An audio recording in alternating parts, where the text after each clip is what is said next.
नमस्कार दोस्तों, आपका स्वागत है आप अपने चैनल हिंदुस्तानी कृषक में। तो किसान भाइयों, आज की वीडियो में हम बात करेंगे सोयाबीन की फसल के बारे में, क्योंकि मौसम विभाग के अनुसार इस वर्ष मानसून थोड़ी जल्दी आने वाले हैं, जो कि किसान भाइयों के लिए अच्छी खबर है। तो किसान भाइयों, जो भी किसान भाई सोयाबीन की खेती करते हैं, वह सोयाबीन का अच्छा उत्पादन लेने के लिए कुछ प्रमुख बातों का ध्यान रखें, जैसे की खेत की तैयारी, बीज का चुनाव व खाद उर्वरकों की मात्रा। तो आज की वीडियो हम इन्हीं सभी बातों को ध्यान में रखकर बात करेंगे, जिससे की हम सोयाबीन की फसल से एक अच्छा उत्पादन प्राप्त कर सकें। तो चलिए किसान भाई वीडियो शुरू करते हैं, लेकिन उससे पहले यदि आपने चैनल सब्सक्राइब नहीं किया है तो चैनल सब्सक्राइब कर लीजिए। तो किसान भाई, यदि आपने अभी तक खेत की तैयारी नहीं की है तो खेत की तैयारी कर लें, क्योंकि मौसम विभाग ने इस वर्ष मानसून जल्द आने का अनुमान बताया है। तो जैसे कि मध्य प्रदेश में मानसून 16 जून से लेकर 21 जून के मध्य आ जाएगा, और सोयाबीन की खेती मध्य प्रदेश व उससे लगकर जो राज्य हैं उनमें भी अधिक होती है। तो इसलिए आपसे निवेदन है कि आप अपनी खेती की तैयारी कर लें, जिसमें खेत की तैयारी के लिए आप खेत की अच्छे से 2 बार जुताई करें। और यदि आपने पिछले 2-3 वर्षों से खेत में प्लाव नहीं चलाया है तो आप प्लाव जरूर चलाएं, क्योंकि इससे खरपतवार नष्ट हो जाते हैं तथा जो पोषक तत्व जमीन के नीचे होते हैं वह भी मिट्टी पलट जाने के कारण ऊपर आ जाते हैं। और साथ ही में प्लाव चलाने से मिट्टी में भुरभुरापन आ जाता है। और किसान भाइयों, प्लाव का एक विशेष लाभ यह भी है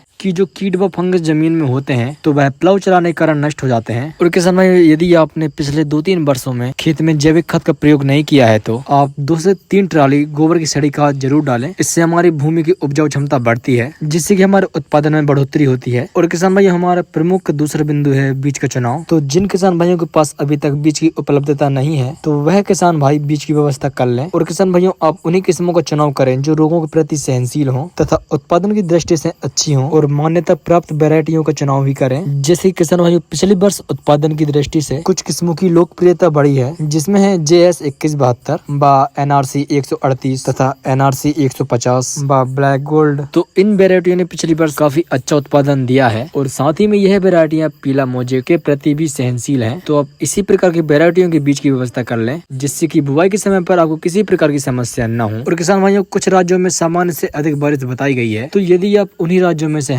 तो आप सोयाबीन की अधिक समय वाली किस्मों का चुनाव कर सकते हैं। और किसान भाइयों, इस वर्ष कृषि के विषय में मौसम विभाग का मानसून पर क्या अपडेट है, तो यदि आपको उसके बारे में जानना है तो वीडियो चैनल पर उपलब्ध है, आप जाकर देख सकते हैं, जिसकी लिंक आपको डिस्क्रिप्शन बॉक्स में मिल जाएगी। और किसान भाइयों, एक और सबसे महत्वपूर्ण बिंदु जान लेते हैं कि हमें सोयाबीन की खेती में खाद और उर्वरकों का प्रबंधन किस तरह करना चाहिए, जिससे कि हमें एक अच्छा उत्पादन मिल सके। क्योंकि कुछ किसान भाई बुआई के समय खादों के प्रबंधन नहीं करते, बल्कि ऐसा नहीं है, अन्य फसलों की तरह ही उत्पादन की दृष्टि से सोयाबीन की फसल में भी खाद प्रबंधन जरूरी होता है। और किसान भाई, यदि हम बात करें कि बुआई के समय हमें किन किन खादों की जरूरत पड़ती है तथा उन्हें हमें कितनी मात्रा में लेना चाहिए, तो किसान भाई प्रमुख खादों की बात करें तो नाइट्रोजन, फास्फोरस, पोटास तथा सल्फर बहुत ही आवश्यक होता है। इन सभी खादों को हमें बुआई के समय या फिर बेसल डोज में दे देना चाहिए। और अब यदि इनकी मात्रा की बात करें तो 20 किलोग्राम नाइट्रोजन और 60 किलोग्राम फास्फोरस तथा 40 किलोग्राम पोटास तथा 20 किलोग्राम सल्फर प्रति हेक्टेयर आवश्यकता होती है। किसान भाइयों, इतनी खादों का प्रबंधन तो हमें सोयाबीन की फसल में निश्चित रूप से करना चाहिए। और किसान भाइयों, बुआई के समय हम 2 प्रकार के शेड्यूल से खादों की पूर्ति करते हैं, जिसमें एक है SSP के द्वारा और दूसरा है DAP के द्वारा। तो किसान भाइयों, SSP वाले शेड्यूल की बात करें कि हमें कितनी मात्रा में SSP लेना चाहिए, जिससे कि इन सभी खादों की पूर्ति हो सके, तो किसान भाइयों 300 से 450 किलोग्राम सिंगल सुपर फास्फेट, जिसमें कि हमें फास्फोरस, सल्फर, कैल्शियम तथा अन्य पोषक तत्व देखने को मिल जाते हैं। और किसान भाइयों, इसी के साथ में हमें नाइट्रोजन की पूर्ति के लिए 50 से 55 किलोग्राम प्रति हेक्टेयर यूरिया की मात्रा लेनी पड़ेगी। और साथ ही में किसान भाइयों, पोटास की पूर्ति के लिए हमें 67 किलोग्राम प्रति हेक्टेयर म्यूरेट ऑफ पोटास लेनी पड़ेगी। और किसान भाइयों, दूसरा शेड्यूल है DAP के द्वारा, तो इसके लिए किसान भाई हमें 125 किलोग्राम प्रति हेक्टेयर